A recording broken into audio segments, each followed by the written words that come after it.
अब बात धार की कर लेते हैं। धार की भोजशाला फिर चर्चा में है, इसलिए बात विस्तार से करना जरूरी है। धार की भोजशाला एक बार फिर सुर्खियों में। सालों से चला आ रहा एक ही विवाद खत्म होने का नाम नहीं ले रहा है, और यह विवाद तब हो रहा है जब कुछ ही दिन बाद बसंत पंचमी यानी सरस्वती पूजन है, और उसी दिन जुमा का दिन है, और यही है इस विवाद की असली वजह।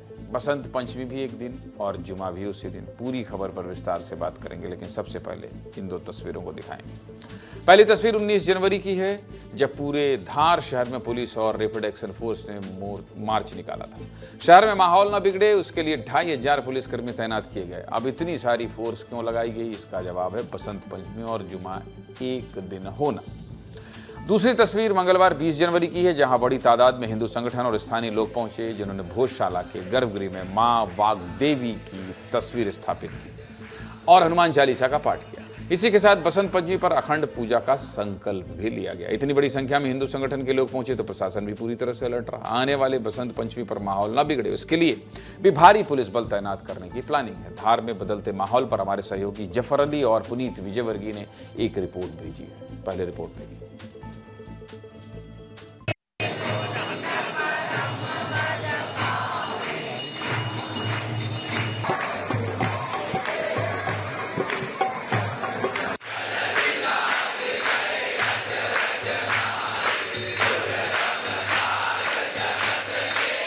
मेरे पीछे जो जगह नजर आ रही है, यह वो जगह है जहां पर माता वाग्देवी की प्रतिमा हुआ करती थी, मूर्ति हुआ करती थी, जिसकी अब यहाँ पर सिर्फ तस्वीर नजर आ रही है। तमाम हिंदू श्रद्धालु माता की पूजा करने के लिए मंगलवार सुबह सूर्योदय के समय से पहुंचते हैं, जो सूर्यास्त तक माता के दर्शन का सिलसिला जारी रहता है।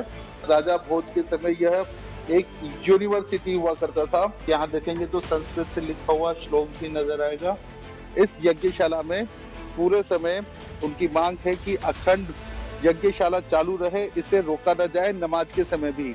अब इसी बात को लेकर विवाद बना हुआ है। मंगलवार को क्या क्या हुआ इसके बारे में आपको बता दिया, लेकिन भोजशाला को लेकर जो विवाद चल रहा है उसकी वजह क्या है, ये भी तो आप जानना चाहते हो। देखिए, पक्ष का दावा है कि 11वीं शताब्दी में परमार वंश के राजा भोज ने सरस्वती मंदिर बनवाया था। यहां पर संस्कृत शिलालेख और देवी देवताओं की मूर्तियां मिली थी। दूसरी ओर मुस्लिम पक्ष का दावा है कि यहां पर मस्जिद है, जिसे इस्लामी शासकों ने बनवाया था। वर्तमान स्थिति यह है कि एएसआई यानी archaeological survey of India, ASI का काम क्या है? एएसआई का काम प्राचीन स्मारकों को संरक्षित करना है। एएसआई के मुताबिक हिंदुओं को हर मंगलवार और बसंत पंचमी के दिन पूजा की अनुमति दी गई है। वहीं मुस्लिमों को हर शुक्रवार दोपहर 1 बजे से 3 बजे तक नमाज की अनुमति दी। आपको विवाद की असल जड़ बता चुका हूं। अब आपको यह भी बता देता हूं कि इस साल बसंत पंचमी से पहले तनाव का माहौल क्यों। दरअसल इस साल बसंत पंचमी का त्योहार शुक्रवार 23 जनवरी को है। इसी दिन मुस्लिम समाज का जुमे का दिन है। हिंदू पक्ष चाहता है कि इस दिन अखंड पूजा हो, यानी सूर्योदय से लेकर शाम तक मंदिर में पूजा हो, लेकिन मुस्लिम पक्ष चाहता है कि उनके जुमे की नमाज भी दोपहर 1 बजे से 3 बजे के बीच में हो जाए। इस पर मामले पर दोनों पक्षों के लोग क्या कह रहे हैं, सुनिए।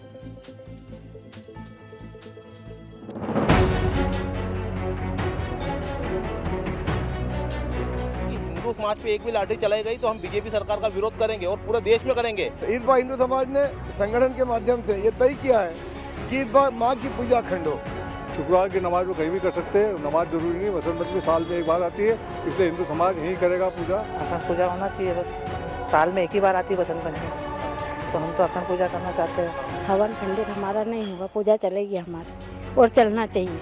और हम चाहते हैं कि पूरा दिन हमारा मंदिर में पूजा पाठ होता है बिना किसी रुकावट के। हमारा सीधा स्टैंड है, पिछले 800 साल से वहाँ पर नमाज होती भी आ रही है। जैसे पहले नमाज हुई है वैसे अभी भी नमाज होती है।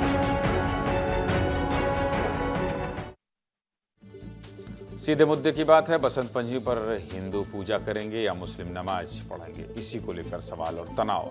लेकिन सवाल और तनाव होना नहीं चाहिए। दोनों ही बहुत शांति से निपट जाना चाहिए। आम जनता को भी सोचना चाहिए, प्रशासन तैयारी कर ही रहा है।